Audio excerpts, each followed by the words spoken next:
Well, I'm going to start with an image. Picture a spinning gyroscope. The wheel is mounted so that it rotates rapidly about an axis and is free to turn in various directions.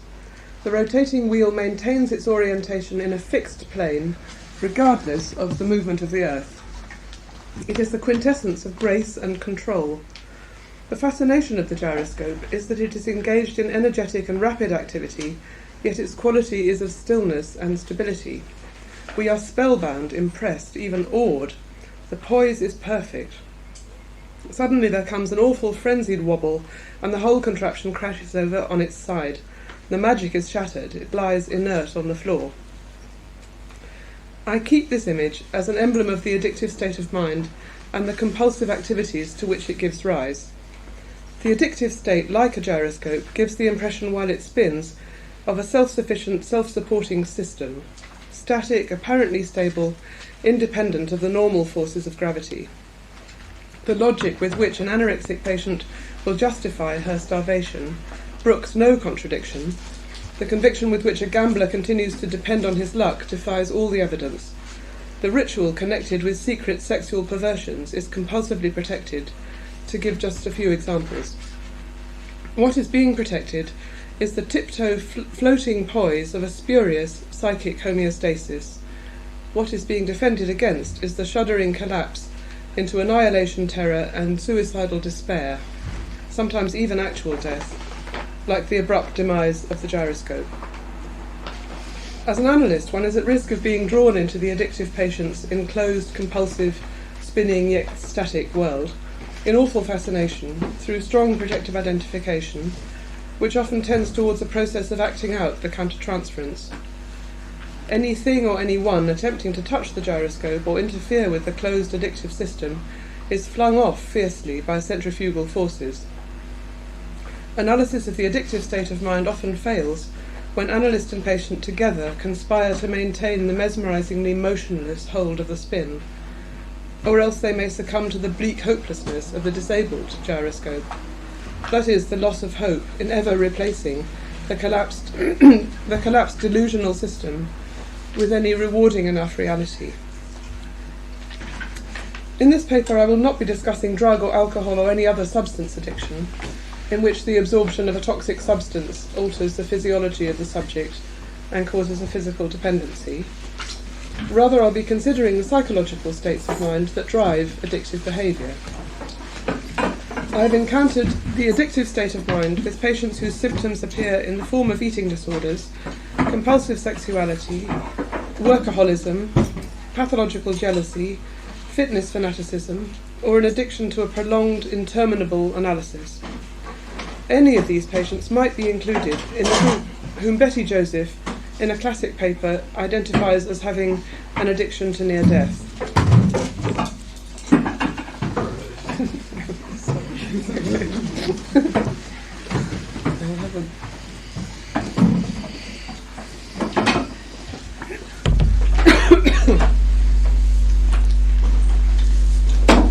What these patients have in common is a particular pattern of non-relating, marked by extreme dissociation.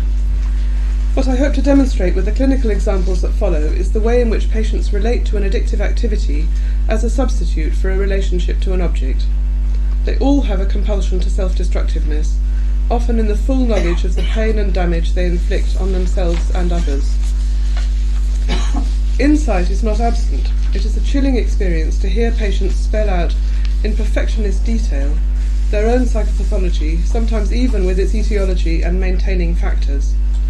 They express a longing to be freed of their suffering and self-dislike, at the same time as asserting the impossibility of any change that would mean abandoning the addictive lifestyle, whether that be bulimia, visits to prostitutes, or working all hours, in this last case often resulting in missed analytic sessions. It's a very masochistic, nihilistic and cynical position that an addictive patient takes up in relation to his or her conflicts, often triumphantly so. In analysis, the countertransference to the apparently willful stuckness is very powerful. It was my own repeated uncomfortable countertransference experiences that first alerted my interest in the dynamic processes generated around addictive states of mind, I felt either an angry, intolerant frustration, together with considerable difficulty restraining my own sadistic impulses, or alternatively, an overwhelming pessimism about progress, followed by cold indifference. I found myself het up and frustrated in the face of a stuck, passive, inactive-seeming analysis, where nothing seemed to develop except my countertransference. Checking myself from impulses to act it out, while monitoring and making what use I could of it, inevitably became the chief tools of the therapeutic endeavour. The questions I hope to address in this paper include what is the aim of an addiction, what encourages an addictive state of mind to develop, how is it so hard to relinquish, what distinguishes a narcissistic object relation from an addictive one, how does the addictive situation get played out in the transference and countertransference relationship. So here's my first clinical example. I'm going to paint a picture of a patient who exemplifies what I've experienced as the addictive state of mind. This portrait is not of one person, but an amalgam of the many severely anorexic patients I have seen for outpatient psychotherapy, both adults and teenagers, in the NHS. Although this is not an analytic patient in private practice, her extreme condition can show up the addictive state of mind in sharp relief. Although I'm using addiction as a metaphor for her mental state, I do not want to be seen as upholding a single explanation of anorexia. There are multiple social, psychological and genetic factors at play. Nonetheless, I believe that the state of mind that consistently accompanies anorexia nervosa can be seen as addictive and can be helped by an analytic understanding and approach to treatment. The typical anorexic patient, who I'm suggesting to be in the addictive grip of a stable-seeming gyroscopic spin, is a young woman of about 24 who looks about 64. She is so skeletally thin that her teeth and eyes appear unnaturally prominent. Her extremities are red and cold because the body's self-preservation system is directing her blood with its scarce supply of nutrients up towards the internal vital organs. Her watchful, suspicious expression alternates with a look of resigned suffering. She has had severe anorexia since, say, age 15, when following teasing at school, she went on a successful diet that made her feel more popular. What could have remained innocuous became instead the trigger event for further self-administered anxiety reduction. She's had several hospital admissions. She's in no doubt that anorexia is ruining her life. She's in a state of perpetual anxiety, dread, and self-loathing. She may well realise that she's hideous and abhorrent to other people, and is dismayed to find herself so physically conspicuous. She has no relationships outside her family, except maybe a couple of other anorexic sufferers whom she met in hospital, and she's not close to them. Her parents are helplessly, anxiously involved in her plight, but her siblings have given up trying to get through to her in any meaningful way and have disengaged from her. Sometimes she begs for someone to do something to free her from mental torment, as if it is externally imposed upon her. At other times she insists, only I can fight it, no one can help me. At one and the same moment she can agree that self-imposed starvation has made her excessively underweight, while not accepting that it is actually endangering her life physically. She reminds me triumphantly that she has been at lower weights before, without collapsing, and can do so again. She uses her body, crying out for, while rebuffing, care and nurture, to communicate both her needs and her terror of those needs. The paradox of biting the hand that feeds you becomes literal. This omnipotent capacity to deny and dissociate one part of her self-awareness from consciousness is typical of the very deep split I believe is always found in anorexia and other addictive states of mind. This dissociation shows in many ways. The anorexia is experienced as outside herself, a distinct and separate voice, cruel and uncompromising, to which she is in perpetual thrall. She feels herself to be both an intimidated, innocent victim of the anorexic exaltations, and also a fundamentally bad person, deserving of the punishment which she endures stoically. The detached anorexic voice convinces her that she is living normally, that the problem is imagined. Indeed, it is seen as a solution to the overwhelming affect that would otherwise dominate her life. She projects her own anxiety and anger about the anorexia into the people around her, hence my countertransference reactions. She has a passive apologetic manner, uncertain of her feelings or opinions, until confronted with food. Then she changes character and becomes violent, abusive, obstructive, cunning, flailing around like a panicky small child in a temper. She believes people who wish to feed me are trying to control me and deny my individual free will. This is my body. There is often a reproachful complaint, variants of the theme, if you loved me, you'd save me, but if you think eating will save me, you can't possibly love me. Suddenly visible is a highly aggressive, contrary person, masked by the previous mildness of affect. The ferocity with which she protects her addictive attachment to this form of masochistic self-punishment indicates that there is more than an ego defence in operation, rather one against psychotic processes. It has all the archetypal fundamentalism of what Michael Fordham has called a defence of the self. It's a severe dissociative defence generated by intense fear when under threat of psychotic disintegration, in what feels to the patient to be a life and death struggle to maintain a cohesive sense of self at any cost. While she hates anorexia's tyranny and its privations, she feels she would have nothing and be nothing without it. I believe she's become addictively dependent upon self-starvation and bodily control as her pseudo-object. In anorexia, she's constructed a set of activities to which she relates internally as well as externally, and which is predominating over or replacing other object relationships.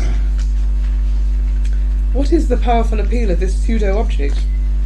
She speaks of needing the safety and familiarity of the preoccupation with calories, amounts, weights, routines, and stereotyped ritual preparation of food. She obtains the addictive fix, the glow of triumph at defeating time and again the lure of greed and self-indulgence, which compels her on to further feats of starvation, thus feeding the addiction. She refers to anorexia as her only friend, supplying a sense of identity and purpose to life, a comfort and strength when human relationships are so confusing, humiliating, and unpredictable. Recently, a 16-year-old revealed the constant reassuring presence of what she called her secret friend, named Miss Cruella de Vil. As she gradually recovered from her anorexia, with much support from her family and individual therapy, she wrote letters to her dominatrix, apologising for forsaking her strict regime and saying goodbye with real regret and apprehension. Anorexia as an activity seems to be constructed into an idealised object with which total merging is possible. The object, anorexia, is seen as totally preoccupied with the subject and constantly available as an external source of comfort and self-esteem, which is what makes for such compulsive dependency upon it. The possibility of developing a human relationship within an analytic engagement has to contend with a very concrete, instantly gratifying rival. Trying to separate the anorexic patient from her addictive pseudo-object drives her immediately into the sort of ruthless determination to hang on to it, deaf to all rational argument, even her own, that is typical of the state of mind of the physically addicted, alcoholic or drug addict. The bodily and metabolic changes caused by starvation create a kind of physical habituation to anorexia. Starvation leads to mental obsession with images, memories, and sensations of food, the mental equivalent of a physiological craving, almost like the flashbacks of PTSD, which impair concentration and interfere with rational appraisal of her plight. The obsession with food seems to temporarily stave off even more tormenting thoughts of self-hatred, worthlessness, and guilt, that mean depression is an almost inevitable companion of anorexia, impossible to say which precedes the other. As in all addictive states, an activity which may begin pleasurably, consolingly, or as a defence against anxiety or psychic pain, becomes a raison d'etre with its own fascination, ritual, routines, and lifestyle. Even when unfavourable life experiences or analysis may have overcome the denial of reality, the addiction lies in the compulsive continuation of the practice against the conscious will of the individual. A Jungian analyst, Sam Naife, writing about physical addiction, says, quote, "Addicts often complain in the later stages of addiction that the substance no longer gives them the high or pleasure, but they keep taking it.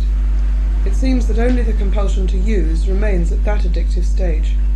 Far greater forces than either the pursuit of pleasure or the reality principle appear to be behind such behaviour. Let us pursue what these archetypal forces might be.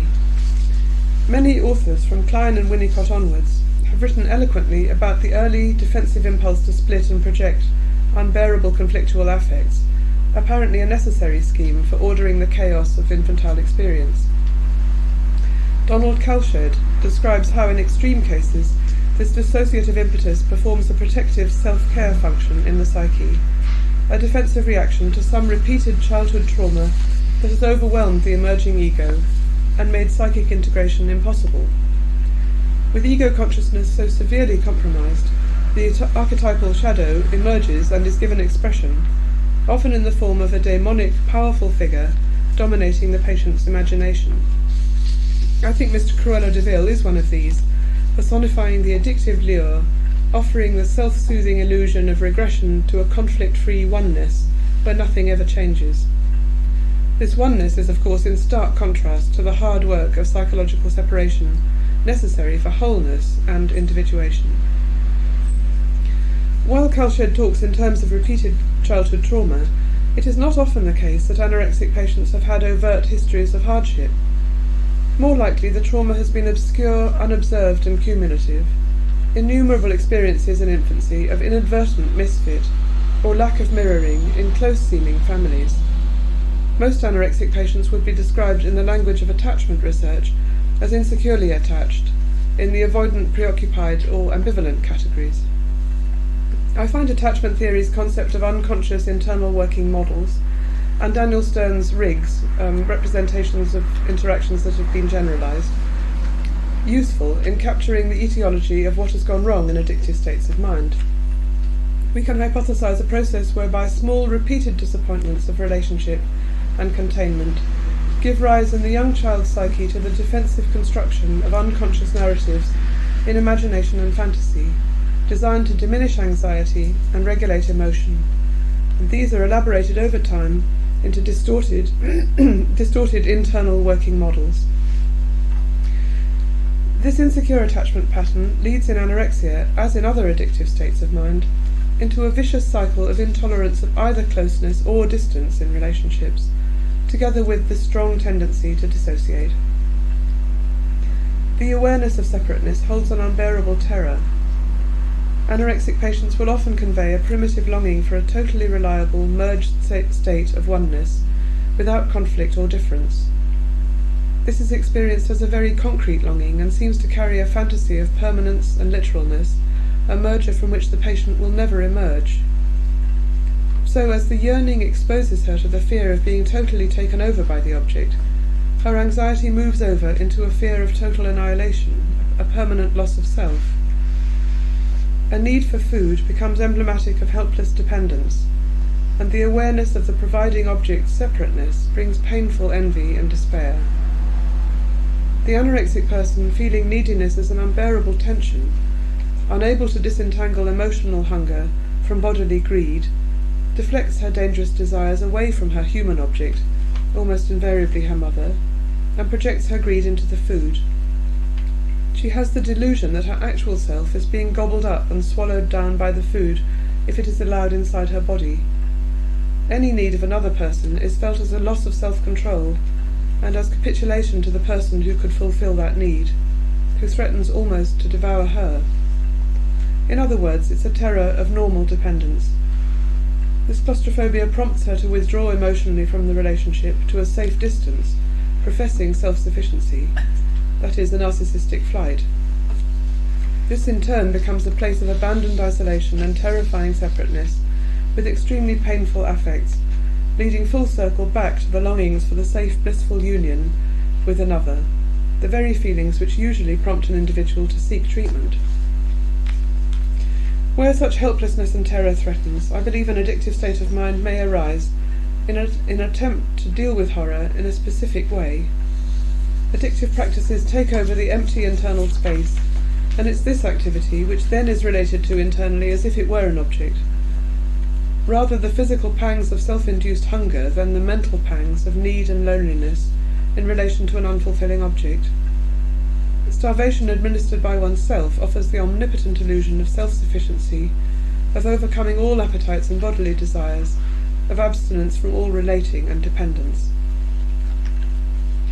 Reading Frances Tustin has helped me conceptualise an eating disorder as a sort of autistic encapsulation.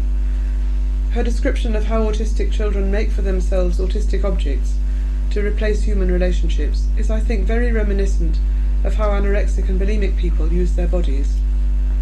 Tustin says that an outstanding characteristic of autistic objects is that they are not used in terms of the function for which they were intended. They tend to be hard objects, like keys or metal cars, with no fantasy or play associated with them, but used in ritualized, repetitive and bizarre activities which are sensation-dominated and become entrenched. She emphasizes that these objects are not experienced as substitutes for longed-for people. They are that person, because they provide the desired sensations, held in the hand, for instance, and it is sensation that is preeminent. An autistic person, like an eating disordered person, cannot bear the frustration entailed in experiencing straightforward feelings of need, longing, wants, or desires. Instead, they use autistic objects and avoid the suspense of waiting. I do not think it's stretching it too far to suppose that both starvation and binging vomiting may at times be used like autistic, sensation-dominated objects and perform the same sort of ritualized, predictable, protective function. There is a poverty of play, as if, fantasy or symbolization, and the experience in therapy of trying to woo an anorexic or bulimic person out of their addictive activities is echoed precisely by Tustin. Quote, "During the period when these children felt protected by their autistic objects, they were impenetrable to my attempts to help them." Tustin's recognition that ordinary neurotic individuals can nonetheless have distinct autistic pockets of belief and behaviour within their otherwise reasonably well-functioning personality recalls Jung's groundbreaking observations about the autonomy of complexes within the personality, and I'll come back to that later.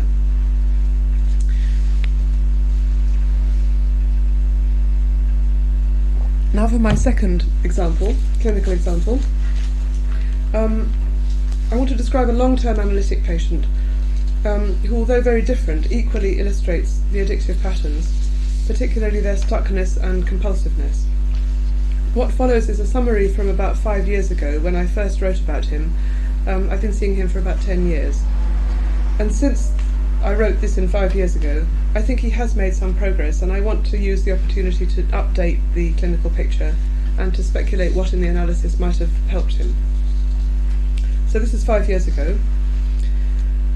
The patient, whom I shall call Ian, is an intelligent, articulate, immature man who started analysis with me aged 30, coming 4 times a week.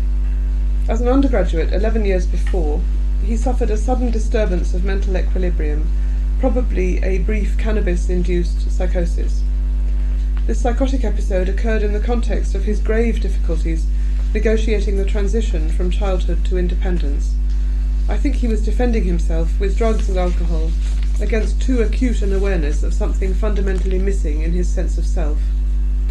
Since then, he's carried a constant sense of depersonalization and derealization, and feels he's lost possession of his mind. He has no coherent sense of self. He's made something of a career out of what he calls the illness, and for the past 11 years has been the rounds of psychiatrists, faith healers, clairvoyants, homeopaths, 3 analysts, demanding an explanation and a cure for his mental dislocation. He's had 1 psychiatric hospital admission before any analysis began, and I don't believe he's any longer psychiatrically ill, but instead exemplifies what Kernberg calls identity diffusion in a borderline personality disorder. Ian feels incapable of holding a job. He's been claiming state benefits on the grounds of long-term disability, but at the same time he's been running a successful clandestine bootlegging business, selling illicitly filmed videotapes of rock concerts by mail order. I've challenged the idea of my collusion with his illness or his incapacity for straight work by accepting his money earned in this devious way, and maybe wrongly I have continued to accept this dirty money in the uncomfortable knowledge that he's defrauding the public welfare system. I've kept up a running commentary of interpretations about his aggrieved sense of being owed, his aggression towards the parent state, his perverse and manipulative use of the illness against me and the analysis, and he in turn redoubles his emphasis on being a passive victim of the illness, and demonstrates not only his pervasive anger, but also how frightened he is to contemplate change. What he does in sessions is to monologue at length about the pain of his illness and about his outrage that it should have been visited upon him so undeservedly 11 years ago. There's a relentless insistence with which he objectifies his feelings as the illness, which consists of rather unspecified symptoms and occasional remissions. What is striking for me listening to his description is that I can gain so little actual sense of what his mental torments feel like. He talks ruminatively in generalizations, abstractions or analogies about his mind not functioning properly, but I have no sense that he's trying to communicate something to me, rather that he's asserting or pushing it at me, and worse, I feel little sympathy. His tone of voice is full of grievance and complaint against his fate, against those more fortunate, against all professionals who failed to cure him. There are certainly times when I am aware of his great depth of misery and existential anxiety. His tolerance of such self-awareness is brief, and to escape it I believe he mobilizes an overlaying process whereby he takes masochistic pleasure in elaborating and exploiting his genuine misery, and that this process has by now acquired a life of its own, to which he's become addicted. He's also addicted to nostalgia for an idealized childhood, which he turns to concretely for the dependability and consolation of a pseudo-internal object. He reminisces at great length about his treasured collection of Marvel comics, where good and evil were clearly delineated and the righteous eventually won, about childhood television programs, notably Doctor Who, and especially about his school, which features in many repeated dreams, and was the last setting in which he experienced any sense of innocence, identity and security. At first I thought his memories of childhood were helping to reconnect him with his pre-illness self, but as time went on, and there was little movement in these ruminations, I realized they were being used as a form of escapism, by preserving the past as a place he almost literally believes he could return to, complete with all his boyhood innocence. There's a resolute refusal to mourn the past or move on from it.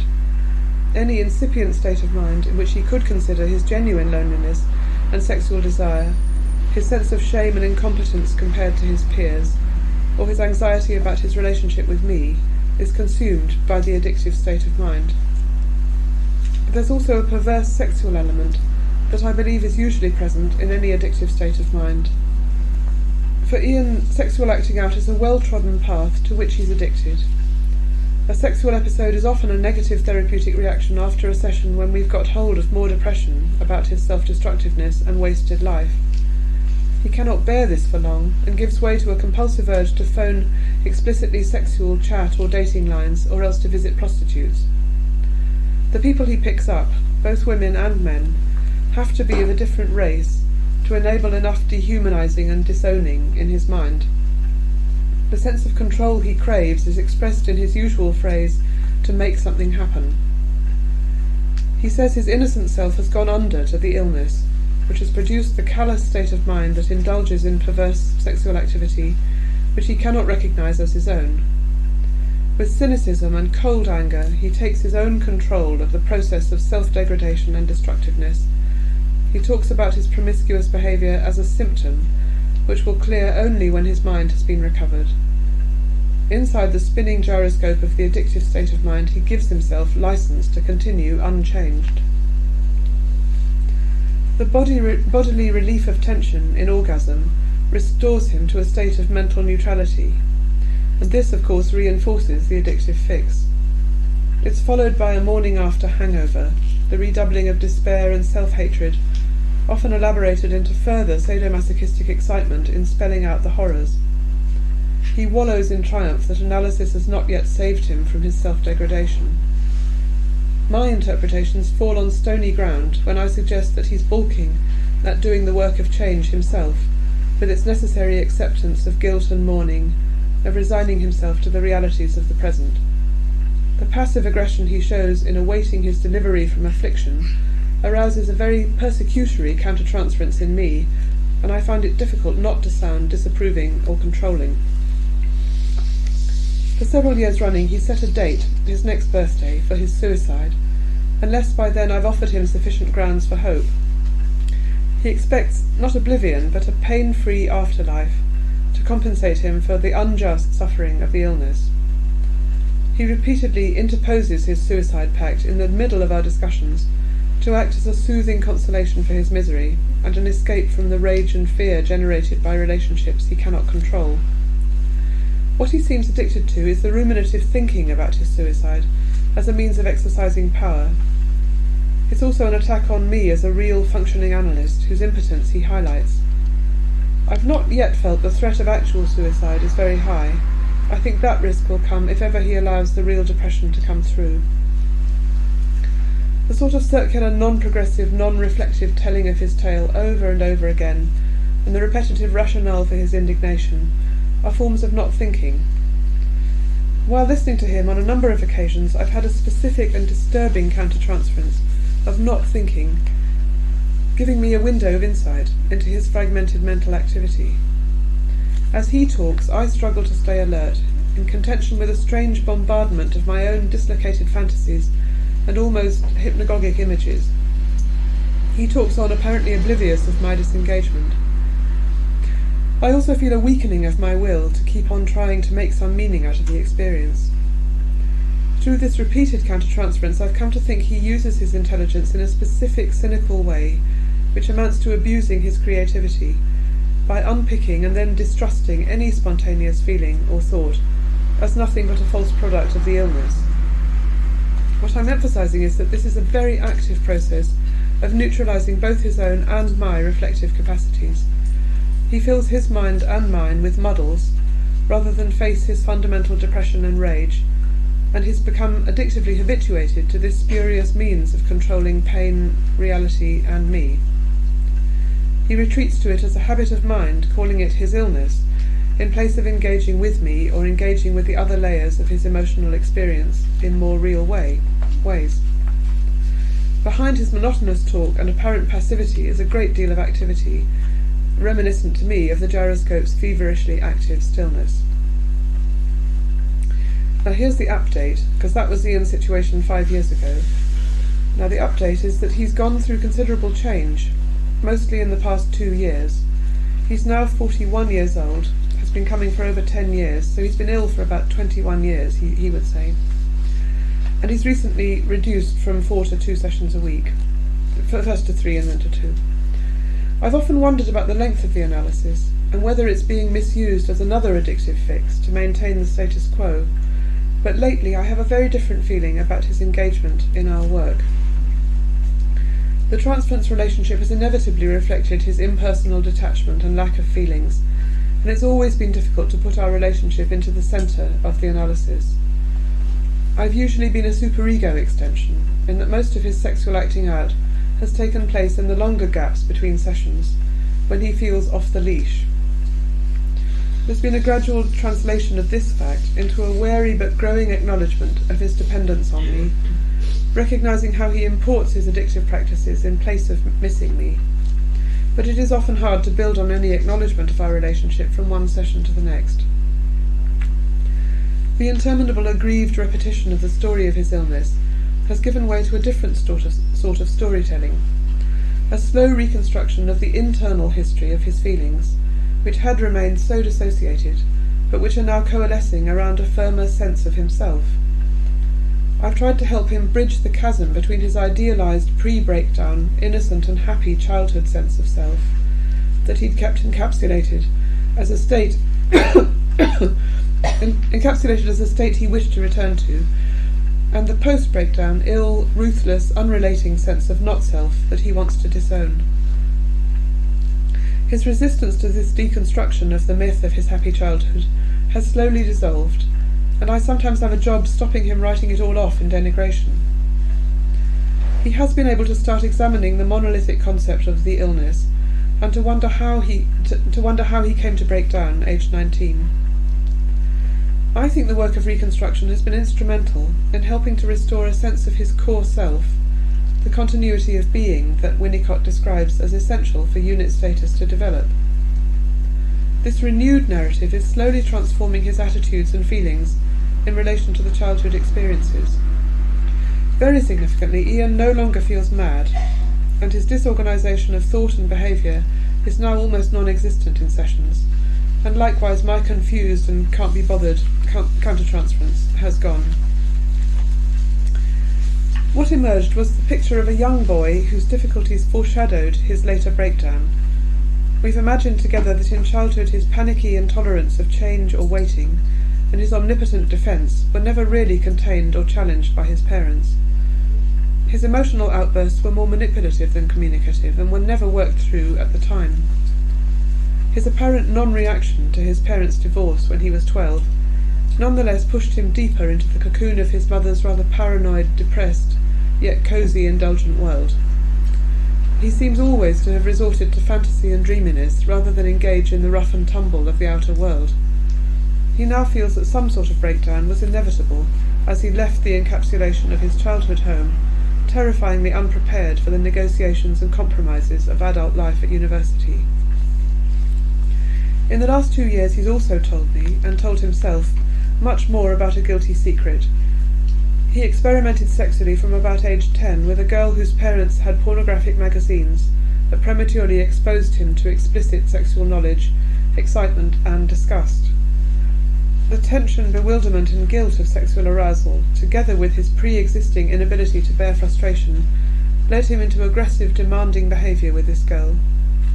He sees this now as a precursor of his ruthless, exploitative adult sexual behaviour, and I see the discovery of the pornography at too impressionable an age, and the sudden onset of furtive sexual desire, as a triggering event which catalysed an addictive tendency in him.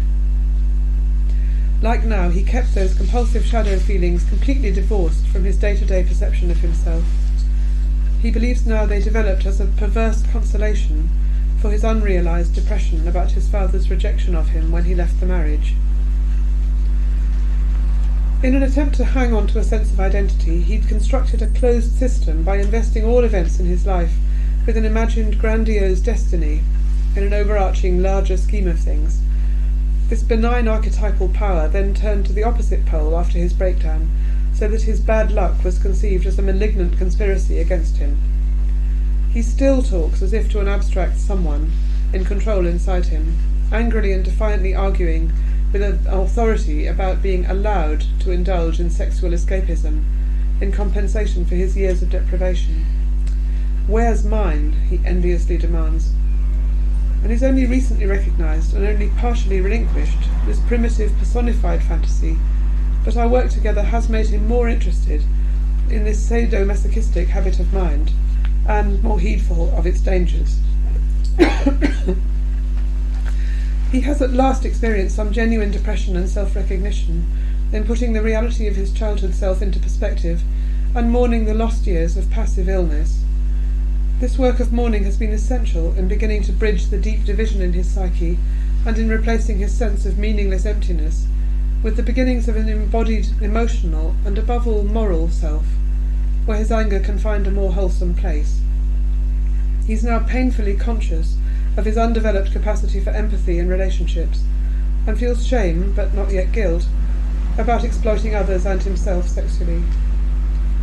His long-standing anger with his unavailable father is recently being linked in his mind with his sexual enactments with gay men, and these encounters are thereby losing much of their previous relish.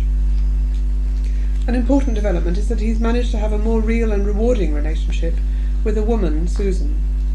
Initially they met through the sex phone lines, but their friendship of 3 or 4 years has flourished on the basis that it has become non-sexual.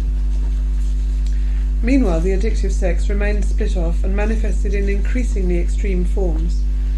Last year he dismayed himself by resorting more frequently to the gay phone lines and by discovering fetish clubs and sex parties. There he encountered people who he recognised were reflecting his own self-deceiving pathology back to him. This frenetic overdosing on sex a year ago led to some very hard work in the analysis, and eventually to a much more profound depression and self-recognition than before. I feel maybe he's reaching the exhaustion stage and is closer to bottoming out, but I have greeted false dawns like this before.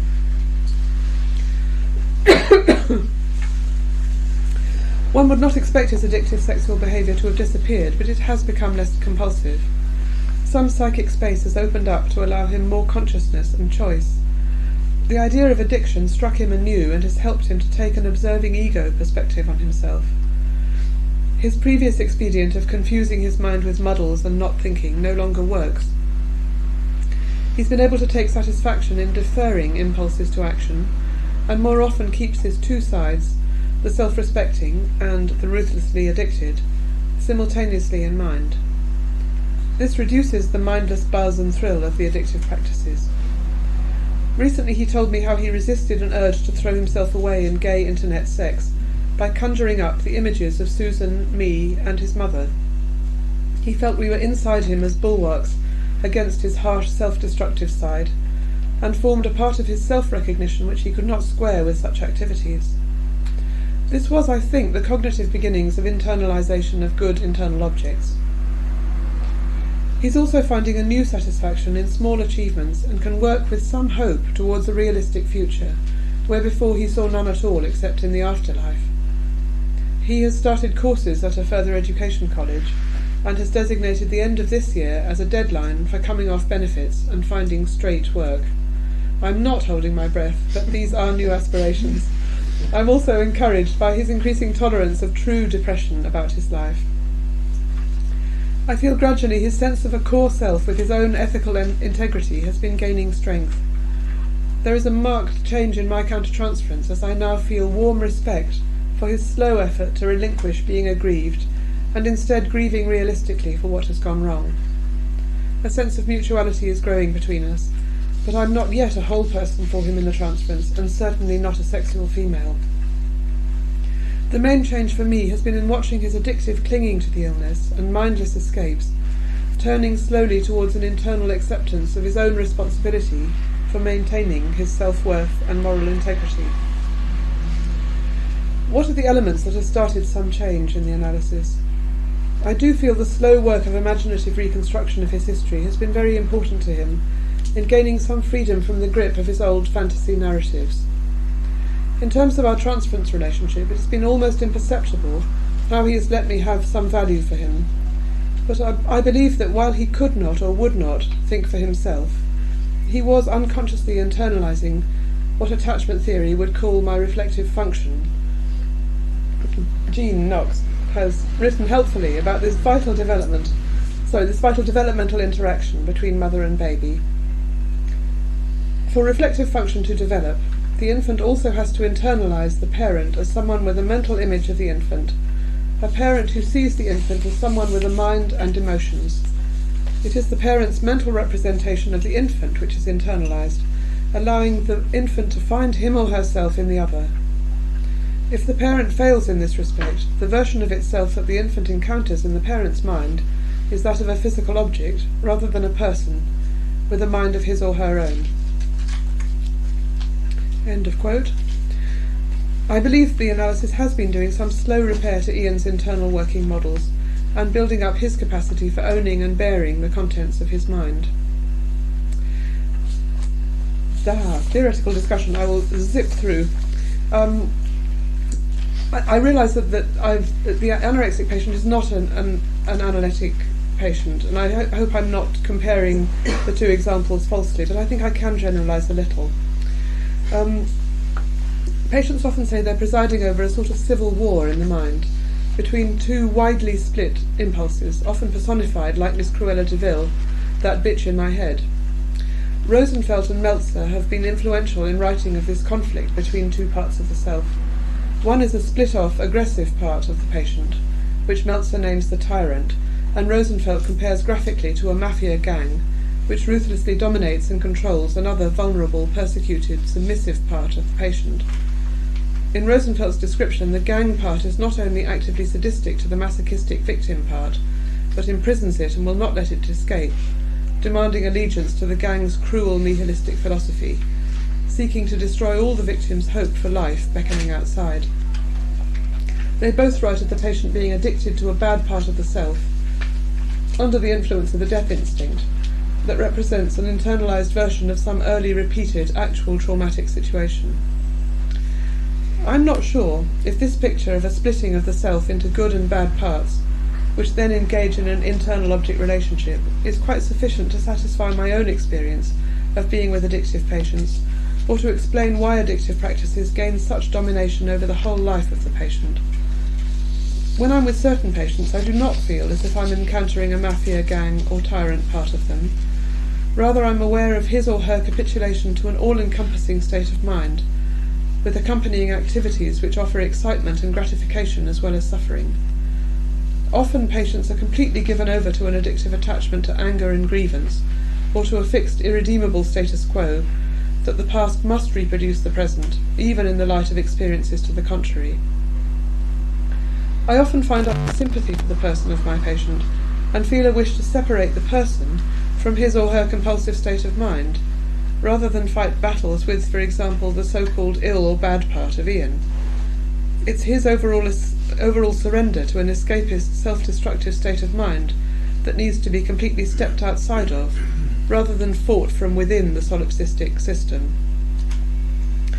This contrasts with my position in regard to some other patients, especially anorexics, where I do feel I'm in the presence of a consistent and tyrannical anorexic voice, and where the patient's psyche seems more cleanly split between persecutor and victim. This differentiation has implications for technique and raises questions about how best to talk with patients about their internal conflicts. Is it a tyrant part of the ego that has the power to engender an addiction to badness? Or is it the addictive state of mind itself that is at the core of the problem and has the power to engender these splits in the ego, which are then subsumed in turn into the addictive system as a whole? Donald Kalshed does not think that repression of actual events into the personal unconscious sufficiently accounts for the presence of an internal daemonic figure. This figure is, quote, often far more sadistic and brutal than any outer perpetrator, indicating that we're dealing here with a psychological factor set loose in the inner world by trauma, an archetypal traumatogenic agency within the psyche itself. I've been struck by the clinical... Jung believed complexes originate in earliest psychic life and always disclose an unconscious archetypal human problem that can also be created anew and modified throughout life. One of Jung's descriptions of a complex is, quote, a collection of imaginings which, in consequence of this autonomy, is relatively independent of the central control of the consciousness, and at any moment liable to bend or cross the intentions of the individual. He also emphasizes the physical and sensory qualities of a complex. Quote, it has a sort of body, a certain amount of its own physiology. It can upset the stomach. It upsets the breathing. It disturbs the heart. In short, it behaves like a partial personality. While Rosenfeld and Meltzer, and often the patients themselves, seek to personify the conflict in an almost concrete depiction of two opposing players, Jung takes a broader view of how complexes as sub-personalities may inhabit and influence the total psyche. In the above quotation, Jung links mental conflict with uncontrollable physical sensation. I think this bears closely on addictive states of mind. Patients often feel physically compelled by their body states, engendered by anxiety, to resort to addictive activity. My complex theory has similarities with John Steiner's work on pathological organizations. He describes how splitting creates multiple objects, which are then assembled into a highly organized structure which patients use as a psychic retreat from the demands of reality in relationships. The pathological organization is felt as something foreign and omnipotent within the psyche, with which the patient has to collude. The patient therefore cedes personal responsibility rather than stand up to the cruel internal objects. In particular, the pathological organization is used by the patient to avoid guilt, which is felt to be unbearable if psychic reality is faced, and thus blocks the process of mourning. The question remains, why do these inner conflicts gain such possession of certain patients, so that the idea of submission to a seductive or compelling impulse becomes so concrete and enacted? Meltzer, although he also writes in what I now feel are the somewhat limiting terms of a simple split in the personality between tyrant and victim, adds the important ingredient of terror as the fundamental force which holds the addictive system together. This is a quote, where dependence on internal good objects is rendered infeasible by damaging masturbatory attacks, and where dependence on a good external object is unavailable or not acknowledged. The addictive relationship to a bad part of the self, the submission to tyranny, takes place. An illusion of safety is promulgated by the omniscience of the destructive part, and perpetuated by the sense of omnipotence generated by the perversion or addictive activity involved. The tyrannical, addictive bad part is dreaded. It is important to note that while the tyrant may behave in a way that has a resemblance to a persecutor, especially if any sign of rebellion is at hand, the essential hold over the submissive part of the self is by way of the dread of loss of protection against terror." End of quote. And this does seem to me to ring true to my experience with patients. The patient's passivity in relation to the addictive state of mind means that he or she has very little hope or motivation for forging a therapeutic alliance with the analyst to really resist its destructiveness. In fact, we're likely to encounter considerable aggression from the patient against our attempts to dismantle the addiction. They fear being taken over by the analyst as they've been taken over by the addictive complex, which at least was of their own fashioning.